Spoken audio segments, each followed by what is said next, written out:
सेमण में सिंध अवामी सथ जे तरफ़ां क़ौमी शहर महर टबाई ऐं लाल शहबाज़ ट्रस्ट जे चेयरमैन अकबर मल्हार जी अॻवानी में अफ़गानी डी नेकाली लाइ एतिजाजी रैली कढी वई।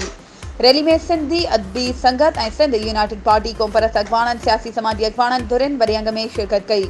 एतिजाजी रैली में शरीक अॻवाननि advocate नजब Jatoi, Mir Hajin Mir, comrade Akbar Malhar, PTLF सदर मोहम्मद बख्श रिंद, SUP जे मोहम्मद नवाज़ रिंद ऐं ॿियनि रैली में शरीक अॻवाननि जो चवणु हुयो त निगरान वज़ीर आज़म पूरे पाकिस्तान में ऐलान कयो त ग़ैर क़ानूनी तौर पूरे पाकिस्तान में जेके भी अफ़गानी पनाहगीर रहियल आहिनि उहे फौरी तौर पाकिस्तान छॾे वञनि।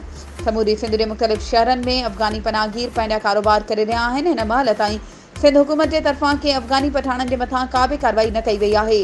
असां सिंध हुकूमत खां मुतालबो था करियूं त समूरी सिंध में आबाद थियल अफ़गानी पठाणनि खे जल्द सां जल्द सिंध मां कढियो वञे।